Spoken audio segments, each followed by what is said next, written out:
వంశీకి bail మంజూరైందన్నది. Right. అక్రమ mining case ఒకటి, ఇళ్ల పట్టాల కేసులో బెయిల్ మంజూరైంది. అక్రమ మైనింగ్ సంబంధించి ముందస్తు బెయిల్ ఆల్రెడీ వచ్చిందని చెప్తున్నారు. అంటే పూర్తి స్థాయిలో అన్ని కేసులకు సంబంధించి బెయిల్ వచ్చినట్టుగా మనకు కనిపిస్తోంది. ఇంకా ఏమైనా పెండింగ్ ఉన్నాయా? ఈ బెయిల్ పొంది ఆయన బయటకు వచ్చే లోపల కొత్త కేసులు ఏమైనా పెడతారా? మీరు ఏమంటారు? ఒకటి, వంశీ గారికి బెయిల్ రావడం అనేది అనివార్యం, ఒకరోజు అటు ఇటు. ఎందుకంటే 7 సంవత్సరాల లోబడి శిక్ష పడే సెక్షన్స్ ఉంటే 60 రోజుల్లో బెయిల్ ఇవ్వాలి. 7 సంవత్సరాల పైబడి శిక్ష పడే కేసు ఉంటే 90 రోజుల్లో బెయిల్ ఇవ్వాలి. 100 రోజులు దాటేసి అదే ఒక 2 రోజుల్లో నువ్వు బ్రేక్ చేయొచ్చు, కోర్టులో ఒప్పుకో కదా. కానీ ఇంకొక తప్పుడు కేసు పెట్టి మళ్ళీ నువ్వు పెట్టినా కూడా కుదరదు. ఎందుకంటే జస్టిస్ తీర్మానం మల్లన్న కేసులో తెలంగాణలో మల్టిపుల్ కేసులు నమోదైనప్పుడు ఎక్కడ అరెస్ట్ చేస్తారు అక్కడే విచారించమని కోర్టు తీర్పులు ఉన్నాయి. ఇప్పటికే కొన్ని ఉల్లంఘనలు జరిగినాయి. ఒక దశలో ఉల్లంఘన యాక్సెప్టబుల్, కానీ మనకు హైకోర్టు ఉంది, సుప్రీంకోర్టు ఉంది కాబట్టి అదొకటి. రెండోది హెల్త్ ప్రాబ్లం రీత్యా కూడా ఈ 2 కారణాలు ఇచ్చా ఒకరోజు అటో ఇటో బెయిల్ వస్తుంది అనేది కన్ఫర్మ్.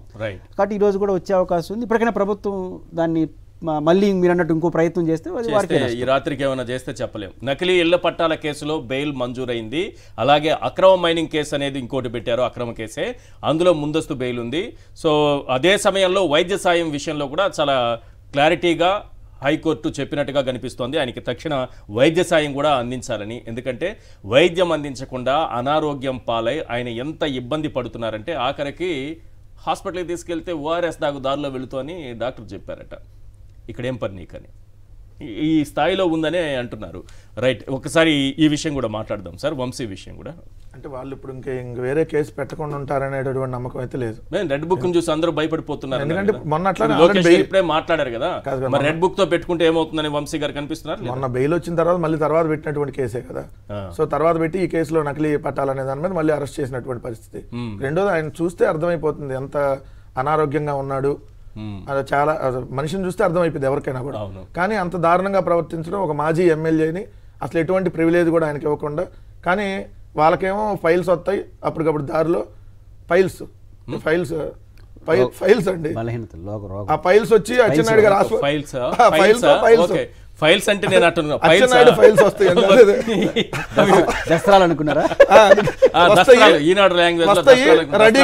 రెడీగా రమేష్ హాస్పిటల్లో బెడ్ రెడీగా ఉంటుంది. రమేష్ హాస్పిటల్లో బెడ్ రెడీగా ఉంటుంది. ఎన్ని రోజులు ఉంటారు హాస్పిటల్లో చెప్పండి? అంటే ట్రీట్మెంట్ అయిన తర్వాత, ఫైల్స్ ఆపరేషన్ జరిగిన తర్వాత కేసుకు బెయిల్ వచ్చేదాకా ఉంటారండి. మీకేం నష్టం? 80 రోజుల 80 రోజులే, ఇంకా రాకపోతే 90 రోజులైనా ఉంటారు, లేదంటే 4 నెలలైనా ఉంటారు, లేకపోతే వాళ్ళ ఇష్టం. అంటే వాళ్ళ ఇష్టం ఉందంటే వాళ్ళు చేశారు. కానీ మేము ఎక్కడ కూడా ఇదిగో వాళ్ళకి బాగాలేదు కాబట్టి ఈ విధంగా ట్రీట్ చేయాలని ఎక్కడా చేయాలి ఆ రోజు ప్రభుత్వం.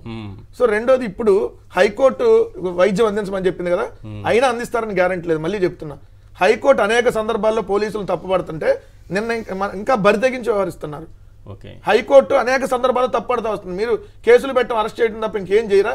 మీ డీజీపీని ఇక్కడ పిలుస్తాము, ఇది పరువు తక్కువగా ఉందని చెప్పినా కూడా ఇక్కడ పోలీసులు రెడ్ బుక్ రాజ్యాంగం ప్రకారం లోకేష్ చెప్పినట్టు మెజారిటీ నడుస్తూ ఉన్నారు. మీరు హైకోర్టు ప్రధాన న్యాయమూర్తితో హైకోర్టు జడ్జిలో ఇచ్చినటువంటి స్టేట్మెంట్లు చూసి అబ్బా మాకు అనుకూలంగా ఒక స్టేట్మెంట్ వచ్చిందని ఆనందంగా ఉన్నారు. కానీ అన్ని కేసులు పెట్టి అంతమందిని జైళ్లలో తోసేస్తే ఎట్లా సార్, ఎట్లా సస్టైన్ అవుతారు? మీరు ఆనందంలోనే ఉన్నారు. నాకు హైకోర్టు చెప్పినా మీకేమి తీసుకెళ్లిన వాళ్ళందరికీ రిమాండ్ పడుతుందా లేదా, స్ట్రాంగ్ గా ఉన్నాయా లేదా కేసులు?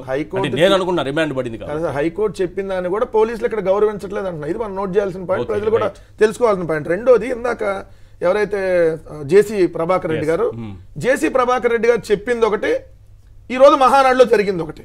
ఏంటది? జేసీ ప్రభాకర్ రెడ్డి గారు ఏమన్నారు, అంతకుముందు చక్కగా నేరుగా పథకాలు వచ్చి వాళ్ళు రావట్లేదు కాబట్టి ఏదైతే ప్రజలందరూ వ్యతిరేకంగా ఉన్నారో రేపు పొద్దున కష్టమే అయిపోయింది పరిస్థితి అన్నాడు కదా.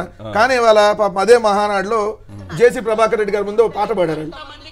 ఇది విన్నారు కదండి, ఓ బాబు నువ్వే కావాలి, అసలు అన్ని పథకాలు ఇచ్చేసావు, ఏది తల్లికి వందనం ఇచ్చేసావు, ఉచిత బస్సు ఇచ్చారు, అన్ని ఇచ్చేసారని, అన్నదాత సుఖీభావ కూడా ఇచ్చేసారు. తెలుగుదేశం వాళ్ళు కూడా మోసం చేస్తారు. అంటే వాళ్ళు అనుకోవాలి ఇప్పుడు నిజం ఇచ్చేసాడు, మన ఇంటికి రాలేదేమో, అందరికి వెళ్ళిపోయి ఎవరికల్లా అనుకోవాలని. ఇప్పుడు జేసీ ప్రభాకర్ రెడ్డి గారు ఒకటి మాత్రం వాస్తవం, జేము జేము చంద్రన కంటే ఈ ట్యూన్ బాగుంది, వాయిస్లు బాగుంది, డాన్సులు బాగుంది, డబ్బులు ఎక్కువ ఇచ్చుంటారు దీనికి, అందుకని ట్యూన్ ఎక్కువ ఉంది. అప్పుడేం చిడతలు వాయించింది సీతారామ శాస్త్రి గారి సాహిత్యానికి సంగీతం భజన. కానీ వాళ్ళ ఎమ్మెల్యేలు ఆడ కూర్చున్న ఎమ్మెల్యేనే ఇంకొక ఆయన బండారు సత్యనారాయణమూర్తి గారు అని ఉన్నారు.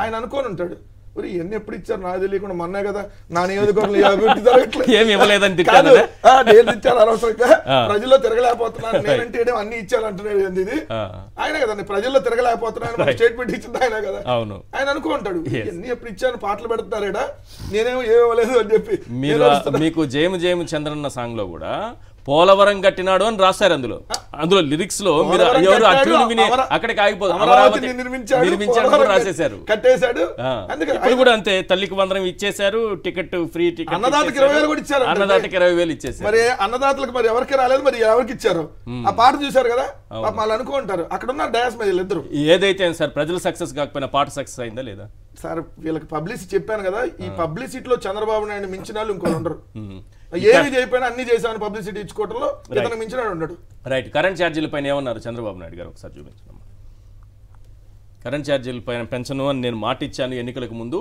అది నిలబెట్టుకున్నాను అని అంటున్నారు చంద్రబాబు నాయుడు గారు ఒక్కసారి ఏమన్నారు ఒకసారి వినిపించండి మహానాడు వేదికగా రాష్ట్ర ప్రజలందరికీ విజ్ఞప్తి చేస్తున్నా నేను ఎన్నికల కంటే ముందు చెప్పాను ఖర్చు తగ్గిస్తా సమర్థత పెంచుతా కరెంటు ఛార్జీలు పెంచనని ఆ రోజే చెప్పాను దానికి నేను కట్టుబడి ఉన్నానని మరొక్కసారి మీ అందరికీ విజ్ఞప్తి చేస్తున్నా ఈ రోజు ఒక్క విషయం రాష్ట్ర ప్రజలందరికీ విజ్ఞప్తి చేస్తున్నా నేను ఎన్నికల కంటే ముందు చెప్పాను ఖర్చు తగ్గిస్తా సమర్థత పెంచుతా కరెంటు ఛార్జీలు పెంచనని ఆ రోజే చెప్పాను దానికి నేను కట్టుబడి ఉన్నానని మరొక్కసారి మీ అందరికీ విజ్ఞప్తి చేస్తున్నా వద్దాం ఇంత దారుణంగా ప్రజల్ని వంచి మీ ఇంట్లో కరెంటు బిల్లులు చూసుకోండి పెరిగాయా లేదా అనేది చంద్రబాబు నాయుడు గారు నేను పెంచలేదని అంటున్నారు ఇది ఆంధ్రజ్యోతి దినపత్రిక ఏపీ ప్రజలకు కరెంటు షాక్ కరెంటు బిల్లులు ముట్టుకుంటే షాక్ కొడుతున్నాయి ట్రూ అప్ ఛార్జీలు సర్దుబాటు ఛార్జీలు వాటి పేరుతో బాధేస్తున్నారు ఇష్టం వచ్చినట్టు అనని పెరిగినటువంటి కరెంట్ ఛార్జీల పైన ఈ ఆంధ్రజ్యోతి రాసినటువంటి వార్త ఇది ఆంధ్రజ్యోతి వార్త సార్ మీకు కావాలంటే ఆ ఛానల్లో కూడా ఏబిఎన్లో వచ్చినటువంటి వార్తను కూడా చూపిస్తాను వినండి కరెంట్ ఛార్జీలు పెరిగాయని రాసి ఎప్పుడు ఇది ఏప్రిల్ 10వ తారీఖున అక్కడ చంద్రబాబు నాయుడు గారు లేరు జగన్ ఉన్నారు వాళ్ళు చూపించినటువంటి వార్తలు విజువల్స్లో చంద్రబాబు నాయుడు గారిని వేయలేదు కరెంటు ఛార్జీలు షాక్ కొడుతున్నాయి పెరిగిపోయాయని జగన్మోహన్ రెడ్డి గారు ఫోటో వేసుకుంటారు ఏం చెప్పాలి సార్ కరెంట్ ఛార్జీలు పెరగలేదు వెరీ సింపుల్ నేను పెంచలేదు నేను చెప్పినట్టుగానే అట్లాగే మీకు హామీ ఇచ్చిన ప్రకారం నెరవేర్చాను చంద్రబాబు నాయుడు గారు చెప్పింది నేను పెంచలేదని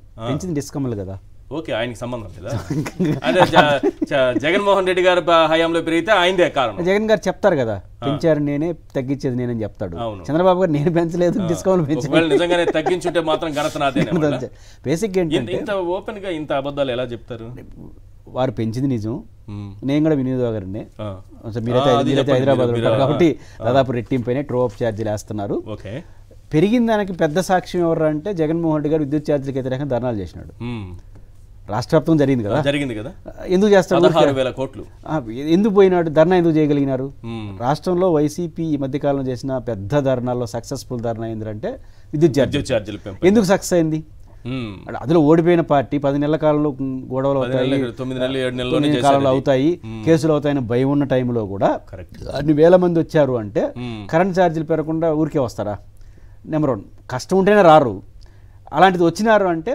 కరెంట్ ఛార్జీలు పెరిగినాయి నేను కూడా లైవ్ ఎగ్జాంపుల్ పెరిగినాయి పెరగలేదని ఎవరు అంటే ప్రభుత్వం రెండోది కాదు ఒక ముఖ్యమంత్రి ఇంత 16,000 కోట్ల భారం నెత్తినేసి ప్రజలు నెత్తినేసి నేను పెంచలేదని చెప్పుకోవడం ఏంటిది ఇంత దౌర్భాగ్యం ఏంటి రాష్ట్రానికి ప్రజలు ఆయనకి నష్టం అంటున్నాను రాష్ట్రానికి కాదు ఇప్పుడు ఆయనకి నాకు పెరిగినాయి మీరు 100 మందితో చెప్పించండి ఉపన్యాసాలు నాకు పెరిగింది నాకు కనపడుతుంది నా జోబు కనపడతా ఉంది కదా నాకు 500 రూపాయలు కరెంట్ ఛార్జ్ పెరిగితే నువ్వు 1000 మందితో చెప్పించు పెంచలేదని నమ్ముతానా పెరగడం లేదు ప్రతి నెల నేను బిల్లు కడతాను ఇంకోటి మర్చిపోయి నాకు తెలిసి జగన్ గారి విజువల్స్ ఎందుకు వేస్తుంటారంటే దీనికి కారణం జగనే అని చెప్పడానికి ఈ కరెంట్ ఛార్జీలు జగన్ ఓడించేసినామని మాకు తెలీదా మేము వ్యతిరేకంగా ఓటేస్తేనే కదా మీరు గెలిచినారు ప్రజలందరూ మేమందరూ వ్యతిరేక జగన్ గారి పీరియడ్లో కరెంట్ ఛార్జీలు పెరిగాయి దానికి కారణం ఎవరైంటారు గతంలో పనిచేసిన చంద్రబాబు చెప్పుకోవాలి పాయింట్ ఏంటంటే ఇంకోటి చంద్రబాబు గారు చెప్పిందంటే నాకు ఆశ్చర్యం వేసిందంటే ఖర్చు తగ్గిస్తాము నిర్వహణ ఛార్జీలు తగ్గిస్తాను వెళ్ళని గుడ్ చేయాల్సిందే మరి మనం చేసిన విద్యుత్ ఒప్పందం ఖర్చు తగ్గించేదా పెంచేదే కదా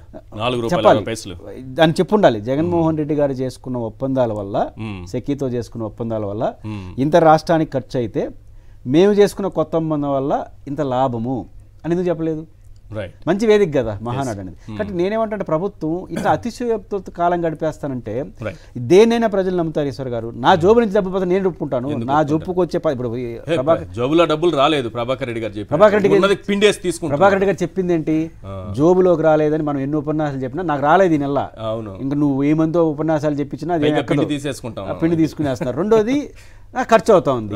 ఈ రెండు విషయాల్లో మీ ఉపన్యాసాలు చెల్లవు. రైట్, అది అర్థం చేసుకుంటే మంచిది. రైట్. ఇదే మన దీనిపైన కూడా మాట్లాడారు, ఏది నోట్ల రద్దు పైన కూడా. ఇప్పుడు అవినీతి తగ్గాలంటే నోట్లు రద్దు చేయాలని. గతంలో నోట్ల రద్దు పైన చంద్రబాబు నాయుడు గారు ఏం మాట్లాడారనేది ఒక్కసారి ఇది కూడా చూపించరా. గతంలో ఏం మాట్లాడారు, ఫస్ట్ ఏం మాట్లాడారు, మళ్ళీ మాట మార్చారు, మళ్ళీ మాట మారుస్తారు. ఒకటే అంశం పైన అన్నిసార్లు మాట మార్చాలంటే నిజంగా మనసు ఒప్పుకోవాలి. ఫస్ట్ ఒక మనిషికి ఆత్మ అనేది ఉంటుంది కదా, ఆత్మ ఒప్పుకోవాలి కదా. ఇన్ని అబద్ధాలు ఒకేసారి, ఇన్ని అబద్ధాలు మనం జీవితంలో అన్ని అబద్ధాలు ఒకేసారి చెప్పేస్తే ఎలా అని ఒక్కసారి ఇది చూపించండి.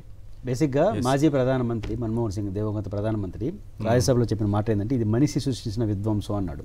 ఓకే, నోట్ల రద్దు అనేది మనిషి సృష్టించిన విధ్వంసం. దీని కారణంగా 2.5% ప్రగతి వెనక్కిపోతా ఉంది.